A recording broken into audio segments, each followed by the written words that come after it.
Hello, my name is Matthias and welcome to the FPL Scope and this weekly FPL draft video that I'm going to do every single week up until the game starts in Game Week 1. And then once the season starts, I'm going to do a weekly walker draft video where I select what I think is the best squad to have currently in FPL. And I do it a bit differently than most content creators. I'm going to present the team to you in a different way where I start with the number one player, the player that I think is the most important player to have currently in FPL. And then I'm going to end up with the 15th player of the squad, who's going to be the player that I'm the least certain of having in my squad for the finalized squad for Game Week 1 in this instance. So yeah, I think you're going to pick it up as we go. I'm going to talk through the players that I've selected and why I've selected them. And at the end, I'm going to go through the players that I selected on the launch day draft. I did a draft originally right after the game launched without looking at anyone else, without having any other input than my own thoughts. And I'm going to compare and contrast this draft compared to that draft and the players that have dropped out since that time.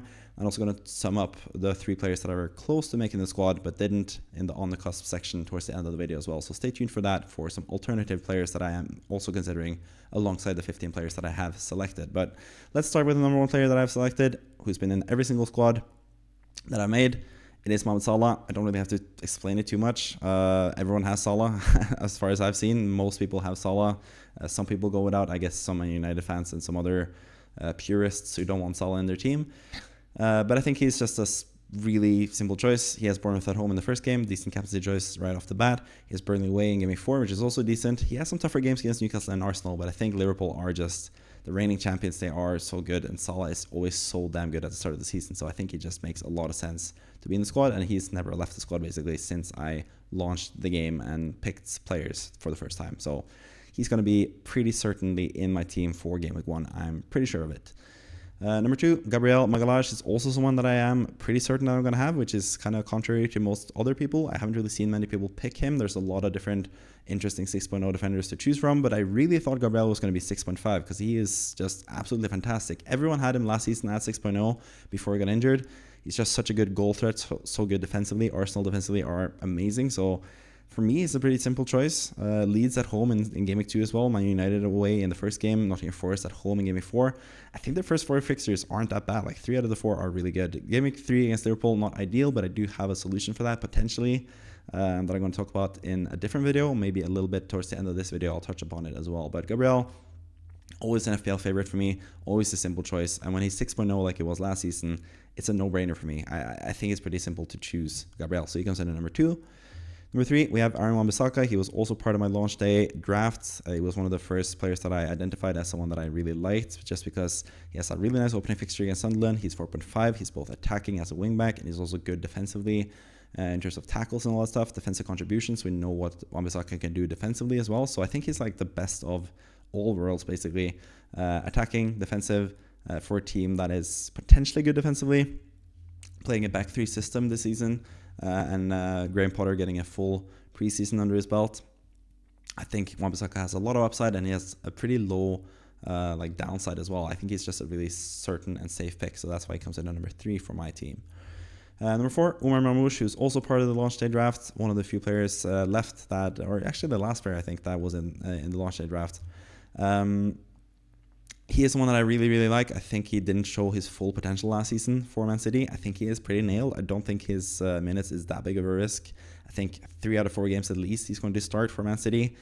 He's just really good. He's also on corners, free kicks, potentially penalties as well if Holland gives them up for him, which he saw a couple times last season, or at least one time last season. So Marmoush just has a lot of good qualities in his favor. Plays for Man City who have really good fixtures. People don't really pick Man City players because the midfielders are too uncertain. Holland is too expensive. So it's really untapped potential there in terms of Man City players. I think there's a lot of good different potential Man City players as well. Ryan Shirky could be really good off the bat.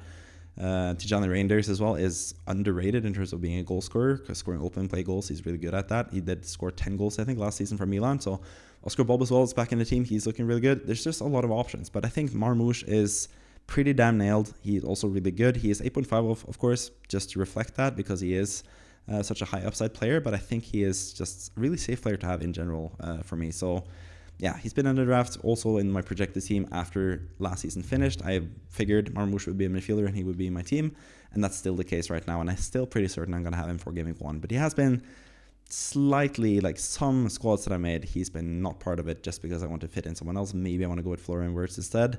But I also feel like I want to differentiate and I don't want to double up on Liverpool, especially with those fixtures that they have. So I think Marmoush is more enticing for me at 8.5. So he goes on number 4 for that reason.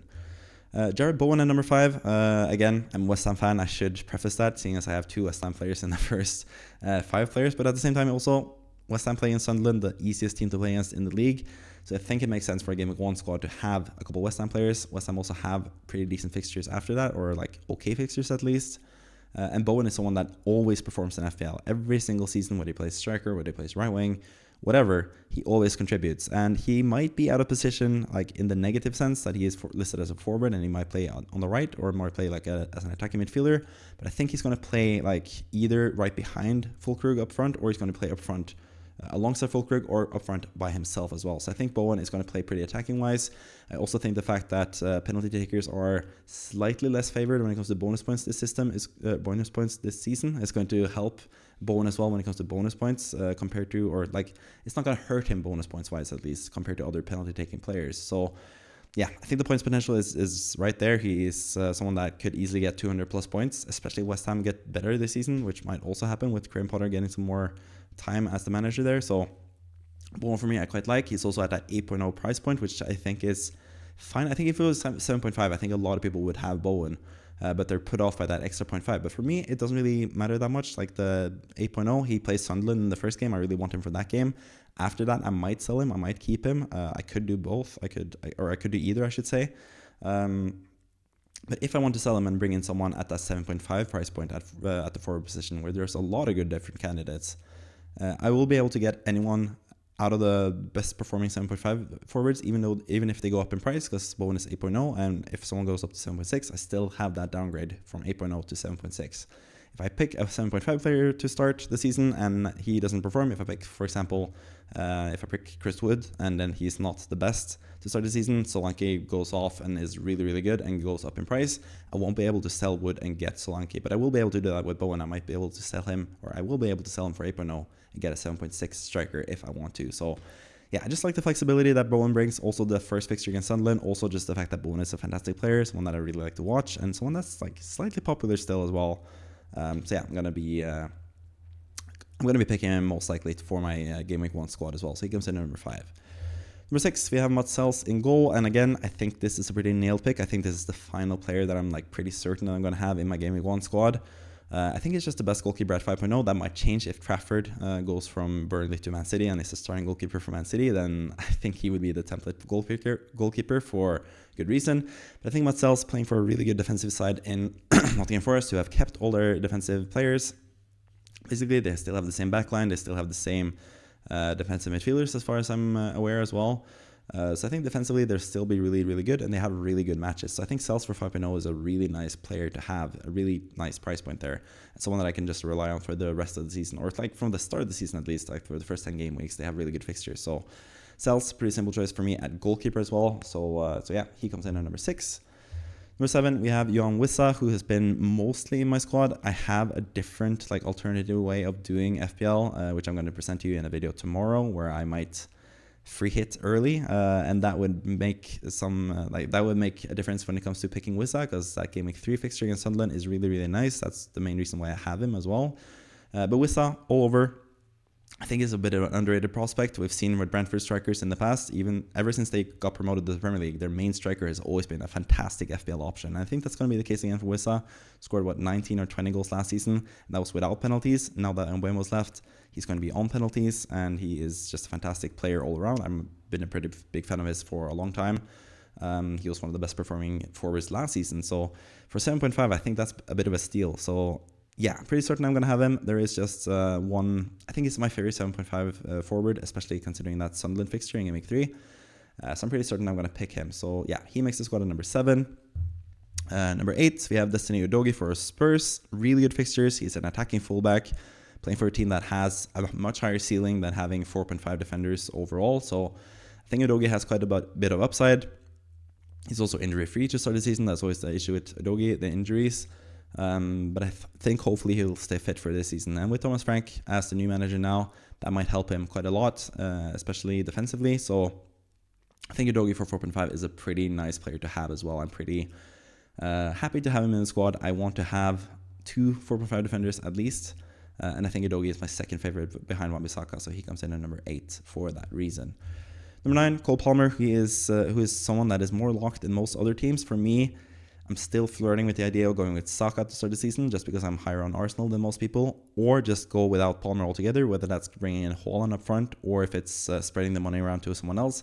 I am still contemplating that a little bit, but at the same time, Palmer is the main man for Chelsea, who have really good fixtures. He's on penalties. He's going to play every single game 90 minutes, and you sort of want to have Chelsea covered because they might be really, really good this season as well. They won the Club World Cup. They have gotten a second season from Enzo Maresca now, and I think they might be really good to start the season potentially, especially with those good fixtures that they have. So for me, Palmer is just a safe pick. We learned the hard way last season that you can't cover him with some other Chelsea attackers. So going with Pedro Neto or Bruno Gittins or even Joao Pedro, I think, is a bit more risky than just picking Palmer. So that's why he's in the squad, basically. Also, I don't really like too many midfielders. I think Palmer is just a safe midfield option for that reason as well. So he comes in at number 9, but I am considering other squad variations where I don't have Palmer in it. So he comes in at number 9 for that reason. But he's still obviously a really good player, even though he had a bit of a bad spell last season towards the end of last season. So that could put me off a little bit, but for now, he's in the squad, but he's not a lock like in most other teams that I've seen. So yeah, he comes in at number 9. Number 10, we have Mohamed Kudus, who's also a pretty popular player all around. I think he is a bit overrated in general. I say that as a West Ham fan, of course, so I'm not being salty. But I actually thought this last season as well. When he was playing for West Ham, he's such a fun player to watch as well. So he was one of my favorite players when he came into West Ham. But the more I've watched him as a West Ham fan, the less I liked him, honestly, because not just because he had a really bad season last season, but also because he is pretty selfish. He is not like, I don't know, I'm not sure if he's like a winning player, as you would say in other sports, especially basketball. But yeah, he's more style than substance for me, which is why I'm sort of down on him. But at the same time, he's only 6.5, which is really nice for an attacking Spurs player. We've seen Son in the past be like 10 million, 11 million even in the past. So Spurs have that high potential. They are a big six club after all. So for that price point and those fixtures, and with how good Kudus can be on his day, I think the upside is just too big to ignore. But at the same time, not as high on Kudus as most people, just because I've seen him at West Ham not be that good. But that could change maybe now that he's reached a bigger club, I guess. A bigger club in Spurs. I guess they won a trophy last season, so maybe they're bigger than West Ham. But yeah, now that he has gone to a team that is willing to pay more for him and he feels better in, maybe he'll play better as well. So yeah, I think he's like a decent pick, but I'm not like completely sold on him either. And also, I might go with a different Spurs attacker because there are some other good Spurs attackers, like Solanke, for example, for 7.5 up front. I might go with him instead, and I don't want to double up on Spurs at least because I don't really feel too certain, even though they have Thomas Frank and they look a lot better now, or should potentially look a lot better now. I wouldn't double up on their attack at least. So I might go with Solanke instead. I might go without Spurs attackers all around. But for now, Kudus is in the squad at number 10, even though I have some worries about him. Even playing time, like he might not even be starting every single game as well, potentially. I don't know. But for 55 million or whatever, 60 million that they paid for him, most likely he's going to start, and most likely he's going to have some really nice options to play really well against pretty weak opposition, especially in game week 1 against Burnley. So yeah, he makes the squad at number 10. Number 11, we have Steve. That's what I usually call him. I don't know quite how to pronounce his name. He's French. Estève. I think I've actually written his name wrong as well. I think the accent over the E is over the wrong E, and it's the wrong direction as well. But anyways, however you spell or pronounce his name, I think is a really nice option this season, playing for Burnley, who is going to be a team that's going to defend most of the season because they are not playing in the Championship anymore. They're playing in the Premier League, but they were really good defensively last season, and this player, Estève, was one of the main reasons why. He was one of their mainstays in defense. He's the best 4.0 defender. That's the main reason why I have him, because I think he's the best 4.0 defender. I also think, like, in terms of defensive contributions, when people look at the numbers from last season, Burnley's numbers are not going to be that impressive in terms of defensive contributions, just because they were an attacking team and they didn't really have to defend that much. But I think this season he's going to rack up more tackles, more clearances, more interceptions, and more blocks as well than last season. So I think he's actually going to be pretty good in that regard. And I think that's something we're overlooking when it comes to promoted players. They're going to have much better CBIT or DEFCON numbers than you expect, because they played more attacking wise last season and now they have to defend more, so they're going to have more defensive contributions. I think that makes sense. So yeah, for the price, for that game week 2 fixture against Sunderland where I need him when Wan-Bissaka and Udogie have tougher fixtures, I think he just fits in perfectly in my squad. So yeah, whenever I need him, I'm just going to call on Steve. Can you get in here to help me out? I think that's going to be the case for me this season. So yeah, I think he's a pretty solid player to have, especially for 4.0, and I think that helps me a lot with the rest of my team and the team value. So yeah, he comes in at number 11, but he's also someone that is going to be mostly on the bench, so it's not that important. But I feel pretty certain I'm going to have him, actually, even though he's like not as important to have, in my opinion. So yeah, that's why he comes in at number 11. Number 12, we have a much more exciting defensive player who's not really that defensive. He is listed as a defender, but he plays almost like a right winger and sometimes even like finding himself in striker positions for Palace. That's why I like him so much. He's just such an attacking and fun player to watch, and that's why I selected him. I do have some other Crystal Palace defenders that I might consider as well at a cheaper price. Lacroix is 0.5 less.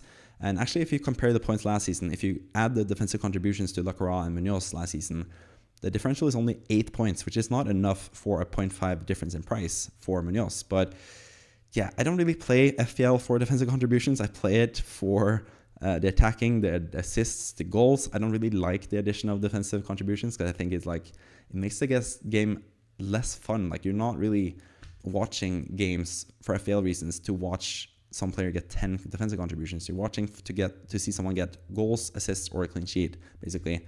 That's what I'm hoping Muñoz will get quite a lot of, because I think he's a pretty solid player. He's 5.5, a bit expensive. I might go up to the 6.0 price bracket where there are some really good options. But I think he's going to be a pretty decent player for 5.5 as well. So I quite like him at number 12, but there are some options either cheaper or more expensive that I might go to as well. So that's why he's number 12. And not as certain a player as some other defensive players that I have in the squad. That's why it's the 5th defensive player picked in the squad, basically. That's why it's number 12. Number 13, we have Danny Welbeck, who I think is usually overlooked at the start of the season. Last season as well, no one picked him, but he was one of the best strikers in the first like 4 or 5 game weeks until he got injured. That's always the worry with Welbeck, his injuries, but he's always fit to start the season, always starts the season well. And I think that could be the case again this season. He's 6.5, so I would ideally like to have a 7.5 striker, but I don't have the money for that in this instance because the 2 last players that I have are really cheap as well. I also might go down to the 5.5 price bracket where we have Beto for Everton, who's also looking pretty good, looking to be the starting striker there. So there are some options for me at that 3rd forward spot, so I'm not quite sure about having Welbeck, but I think he's a really solid player to have. And when I have the money in the bank for a 6.5 forward, but not 7.5 forward, I think Welbeck is slightly preferred over Beto for me. Even though that money, that 1 million, could help me get some other players that I want as well in the squad. But yeah, for me right now, Welbeck is in the squad, but he's also close to dropping out because there are so many other attacking assets, both much more expensive, and there's like Watkins in particular at 9.0. He's interesting to me. Beto at 5.5 is interesting to me. It just depends on how my squad is worked out. And with this current squad structure, I have exactly 6.5 for the final striker, and that's perfect for Welbeck. So that's why he's in the squad currently. But if the structure changes a little bit, I might drop him out of the team. So yeah, he's really good, but not like super good either. The fixtures aren't like amazing. It's decent for the first 4 or 5 game weeks. For like the first 10 game weeks, it's not that good. They don't really have any like super easy matches either. So yeah, he's someone that I quite like, but I'm not 100% sold on. So he comes in at number 13 for that reason. And finally, 14 and 15 are players that are just the cheapest and the best at that price point. In goal, it's pretty easy for me. Darlow is the starting goalkeeper for Leeds. He started the last like 8 games of the season last season, took over for Meslier as the goalkeeper, I think, for Leeds. And I think FPL has just incorrectly priced them there. They've priced Meslier at 4.5 and Darlow at 4.0 when they should really have it the other way around, because Darlow is going to be the starting goalkeeper for Leeds, assuming they don't buy another goalkeeper. So if that's the case, he's only starting 4.0 goalkeeper currently, unless Kinski gets the starting role for Spurs. So that makes him a pretty simple pick as my backup goalkeeper. But at the same time, he's my backup goalkeeper. I'm not going to use him. Maybe I'll use him in Game Week 4 when Sels has Arsenal away, and I can play Darlow against Fulham away if he's still the goalkeeper at that point. But he's most likely not going to feature that much in my team, so that's why he's number 14. But I think he's also far and away the best 4.0 goalkeeper currently, just because he's the one that starts, pretty much. Number 15, someone that's going to be even less of a feature in my team, Devenny from Palace. I think he's just the 4.5 midfielder that is the most likely to start currently.